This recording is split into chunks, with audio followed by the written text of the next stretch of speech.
Hello everyone, আজকে রাতে আমি বানাতে চলেছি এগ বিরিয়ানি। তার জন্য যা যা লাগবে সব কিছু আমি রেডি করে নিয়েছি। এখানে মশলা টশলা সব কেটে রেখেছি, এখন এটাকে পেস্ট করব।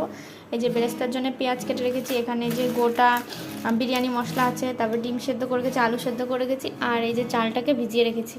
তো এবার চলো রান্নাটা করা যাক। দেখো আমি কিন্তু রান্না স্টার্ট করে দিয়েছি।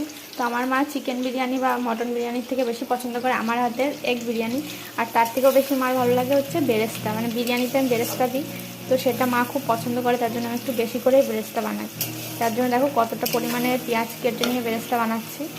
তো এখন আমি রান্না প্রায় স্টার্ট করে দিয়েছি। এখানে ভাত হবে, জল ফুটছে, তারপরে এই ডিমটা রান্না করব।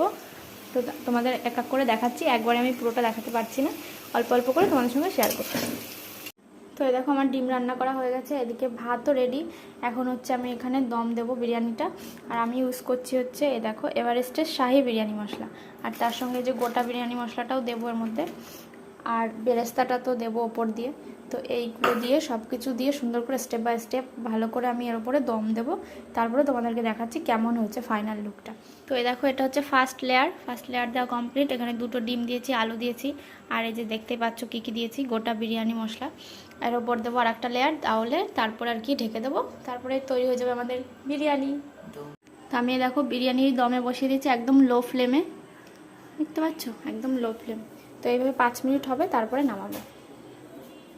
তো ফাইনালি রেডি হয়ে গেছে আমার এগ বিরিয়ানি, দম দেওয়া কমপ্লিট। তো বিরিয়ানির এই রেসিপিটা তোমাদের কেমন লাগলো অবশ্যই কমেন্ট করে জানিও। এটা একদমই হোমমেড বিরিয়ানি, আর কি কোনো রেস্টুরেন্ট স্টাইল না, কিন্তু এটা আমি নিজের মন মতো করেই বানিয়েছি। তো কেমন লাগলো কমেন্ট করে জানিও। তো চলো খেয়ে নিই, টাটা।